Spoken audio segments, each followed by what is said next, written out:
Delamere, TDA Immigration, with some of the latest updates on immigration. First up, we'll talk about parent category. Before I get into that, let's give a big shout out to those brand new parents over there in Mother England, Prince Harry and the Duchess of Sussex, Meghan, and their little bundle of joy, young Archie Harrison, Mountbatten, Windsor. Congratulations from down here in New Zealand.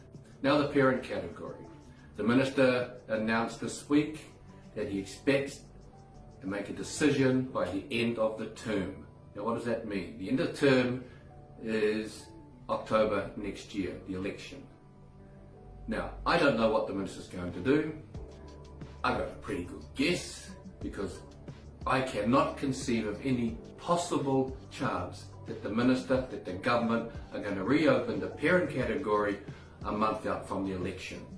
That's just political nonsense. It'll be political suicide for New Zealand first. So, unfortunately for all of you who are expectantly waiting for your parents to be able to get on board the parent category, I don't think it's going to happen at all in this current election cycle.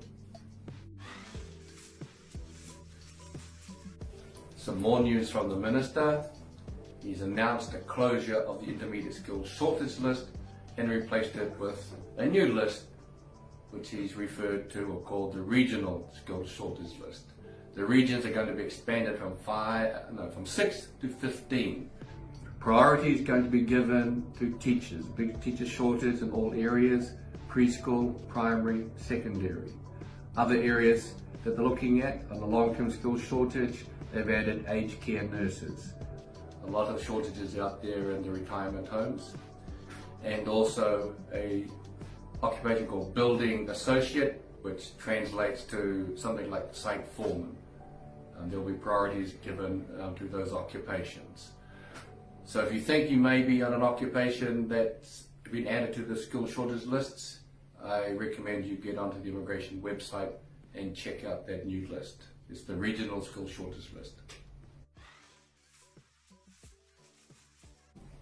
A fascinating insight while I'm investigating for one of my clients in a very big case.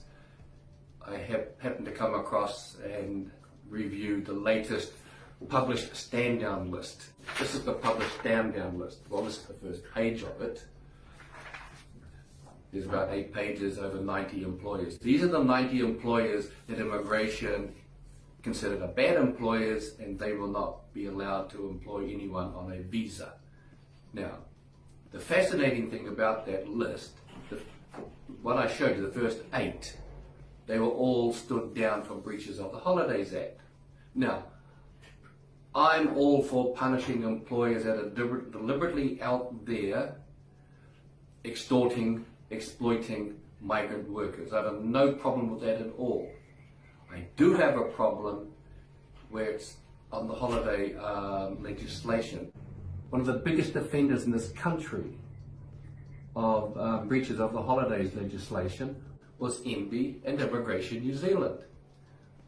The Minister of the time, Honourable Michael Woodhouse, was forced to admit that for 5 years, MB and Immigration New Zealand had deliberately and willfully covered up the fact that they had underpaid their staff over holiday pays. And to make it even worse, the Minister also knew about it for 2 years. So it's a bit rich when Immigration New Zealand then goes after employers when, in many cases that I've seen, the mistakes that have been made on the holiday pay were unintended, they were minor, and they were certainly not deliberate. The legislation is very complicated, and many employers have gotten it wrong. And that includes just about every government department. So I just thought I'd share that with you, because I do find it a bit hypocritical sometimes. And now to question time. Thank you to all those readers of our TDA Immigration site on Facebook and elsewhere. We have a few of the questions that I'll address from the readers out there. The first one up is Courtney Jean Ferguson. She asks, if applying for partnership and we get a phone call from immigration, can we say the same thing, we need our representative present? Absolutely, Courtney. My advice to every applicant out there, if you are asked to answer interview questions, you should tell them you want your representative present. That's not just for partnership, that's for skilled migrant, that's for entrepreneur, that's for anything. And that's to protect your rights. You're entitled to have your representative there, because sometimes immigration officers don't ask the right questions. They do ask improper questions sometimes. And that's usually not deliberately, but many of them are not very well trained in that area. The other thing is to remind you, if you're having an interview, get it recorded. If they aren't recording it, you record it. That's the only real evidence you have of what was said. Second question from Gaurav Singh. Gaurav's got a business in Hawke's Bay and Nelson. It's a cleaning business, and he says he's struggling to find cleaning crew. He's tried almost everything but can't get a positive result. He wants to bring in cleaners from India. Can he do that if it's possible? Sorry Gaurav, I don't think you have a hope in hell, mate, of getting cleaners into New Zealand on work visas. It's just not going to happen. There'll be an outcry if the minister granted those visas. To Gali and Alfonso, kia ora, what are the chances of getting residence visa of dependent child with special needs? Parents are resident visa holders, and my child was not included in the residence visa application. What are the ways of getting her into New Zealand? Well, Gail, it's a difficult one. You, the parent, you have your residence visa. If you didn't declare your child at the very beginning on your visa application for residence, that could get you into serious trouble for not being true about your family circumstances.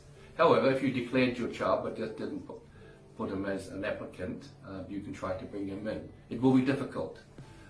I suggest you contact our office and ask to talk to Harris Gu.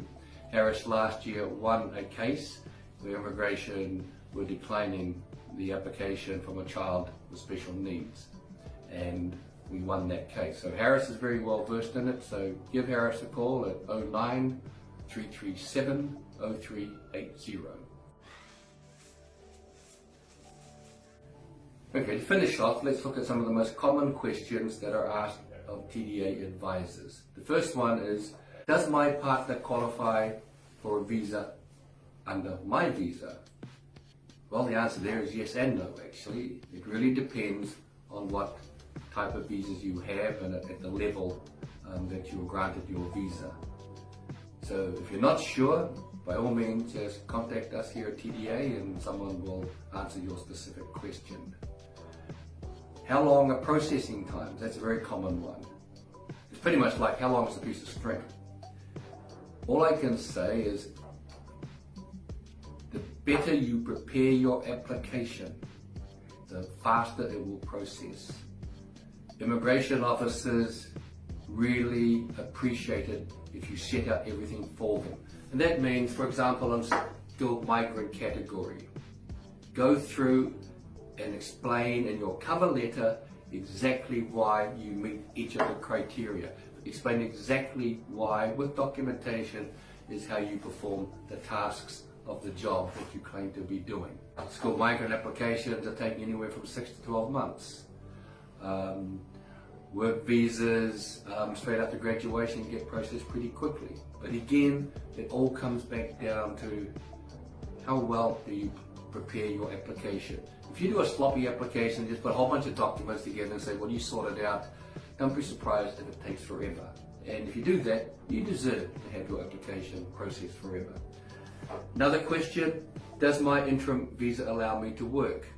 It depends, some do.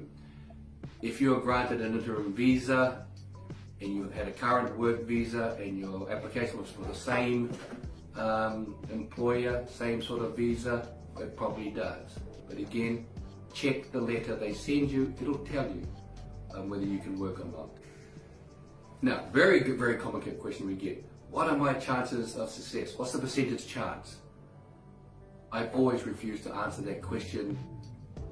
All I say to them, there are only two percentages that count. One's 0, one's 100. You either win, you either lose. There is no such thing as a 90% approval for a visa. Okay? And see, if I said you have a 90% chance to win, you'll go away thinking it's done and dusted. But see, there's always that 10% chance you could fail, which is why we always refuse to do that. What we will tell you is how confident we are that you actually qualify for the visa. But as far as success, look, that's up to the case officer, unfortunately. Now, template. People often ask us for a template for their job description. And yes, if you're our client, we will provide you a template and we will work with you on working out your job description. It's not a matter of lies, it's a matter of writing your job description with a focus on what is the immigration officer looking for. But it must be true, it must be correct. But we help work it out, design it, put things in the right order, and explain it in a way that the immigration officer can relate it back to the ANSCO job descriptions. Oh, can I have a discount because I'm a friend of Mr. Delamere? Hey, I'm an ex-politician. We don't have any friends, okay? But no, seriously. Our pricing, we're not the cheapest, and we're certainly not the most expensive. We work through it, and we like to think that we will give a fair price offer to all our clients. But we're not going to discount it just because you're friends necessarily with a staff member. But we'll look at everything. Okay, if you have any questions, please post them onto our Facebook page. And don't forget, hit that share button, hit the like button, ring the bell, whatever it takes to get out there on social media. And tune again in next week for our next series of immigration videos. So thank you for listening. Kia ora mai tātou.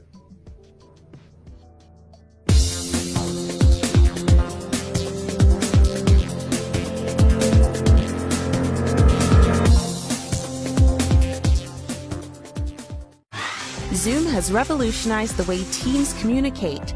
Whether you're connecting multiple conference rooms or meeting with attendees from their desktop or mobile devices, coming together face-to-face is as simple as a single touch. With the highest video and audio quality, bringing your team together on Zoom feels just like you're all in the same room. It's easy for everyone to join on video, which builds trust and engagement, making your team and their meetings more productive. Feature-rich and simple to use, the Zoom mobile and desktop apps bring the whole experience together with built-in cross-platform group chat. Transform your communications experience with Zoom.